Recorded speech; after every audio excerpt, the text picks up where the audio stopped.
Bientôt, notre monde aura changé. Nous sommes tous nés un jour quelque part sur cette planète avec l'intention d'y grandir et d'y vivre le temps que cela nous semblera possible.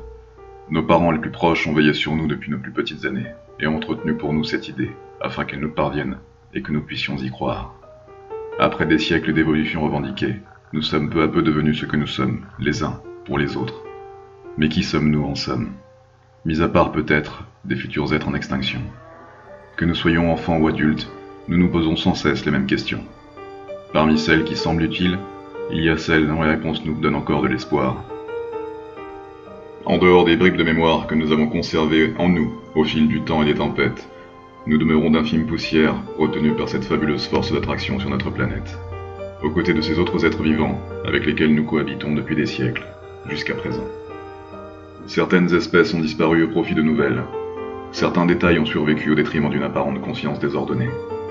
Grâce, ou alors peut-être à cause de notre insatiable désir d'évolution, bientôt nous perdrons une des choses qui nous différencient de beaucoup d'autres espèces, notre capacité à communiquer, les uns, avec les autres.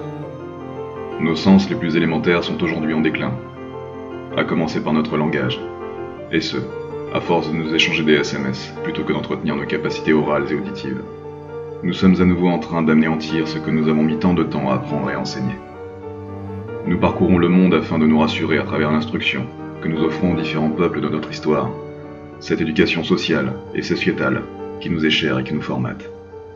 Nous courons chaque jour de quêtes en quêtes dont nous n'avons nulle utilité. Nous courons après une création que nous souhaitons authentifier, ce bonheur que nous cherchons en vain sans jamais pouvoir l'atteindre, parce qu'il n'est rien. Rien de plus qu'un moyen de se sentir vivant ou libre. Peu importe les questions, qui nous sommes et d'où nous venons, nous avons tous une utilité, quelle qu'elle soit sur cette terre. Nous servons tous d'engrenage à notre monde pour qu'il puisse continuer de fonctionner. Reste à savoir si le sens dans lequel nous l'articulons est juste. Nous nous entraidons et nous nous nuisons. C'est ainsi que l'homme semble rester en vie avec ses artifices les plus futiles. La mécanique est désormais élaborée sur la base d'un système monétaire, pervers et insidieux. Nous nous sommes donné le pouvoir de vendre et d'acheter. Pas seulement les objets et matières premières. Nous nous sommes quelquefois perdus à acheter nos âmes. Depuis nos premiers jours, nous apprenons à vivre. Depuis notre premier travail, nous travaillons sans cesse. Et ce, pour continuer d'exister dans un monde que nous ne savons pas réellement apprécier. Pour en fin de compte nous regarder mourir avec le tendre souvenir d'avoir été vivants un jour et d'avoir accompli ce que nous avons appelé la vie. Tout comme nos parents l'ont fait avant de nous quitter. Mais alors pourquoi nous entêter à vivre nos vies tout en ayant cette pleine conscience que nous allons, en fin de compte, tous mourir au bout de ce précieux parcours? Que cherchons-nous à accomplir? Que cela risque-t-il de nous apporter?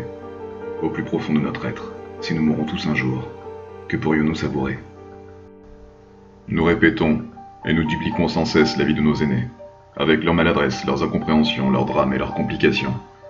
Nous dupliquons sans cesse les nombreuses facettes de cette hypocrisie que nous appelons l'humanité. Pouvons-nous réellement rester les humains que nous sommes? Sommes-nous ici pour changer les choses? Si l'humanité est si bonne, pourquoi sommes-nous ce que nous sommes? Sommes-nous des monstres? Ou bien des anges en perdition? Nous sommes tous dotés de cette étrange capacité. Nous pouvons nuire, comme faire du bien à ceux que nous aimons et avec qui nous partageons nos vies. Pourquoi faire confiance à notre monde? Celui que nous avons justement créé. Confiance. Peut-on réellement faire confiance à ce procédé? Faire confiance aux humains, à nos voisins, à notre famille, à nos plus proches amis, ou bien à ces amis qui sont devenus notre famille parce que nous avons un jour accepté de leur faire confiance?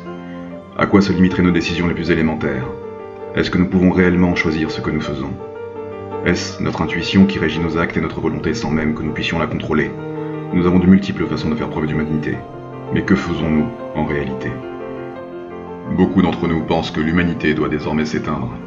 Et qui serait contre cette idée? Ces groupes de personnes composés d'hommes et de femmes, et même d'enfants, ont-ils tort ou raison de penser ainsi? Sont-ils à ce point conscients de ce que l'humain est devenu pour lui-même? Vivre pour mourir? Telle est notre destinée? Peu de gens savent aujourd'hui pourquoi ils sont là. Beaucoup d'individus se considèrent en inadéquation avec notre monde et cherchent encore. Peut-être sont-ils ici pour changer les choses. Une fois que le destin nous a choisis, comme nous le pensions, sommes-nous libres de devenir qui nous sommes? J'en reviens à ma première question. Que sommes-nous, en réalité? Bientôt, notre monde aura changé.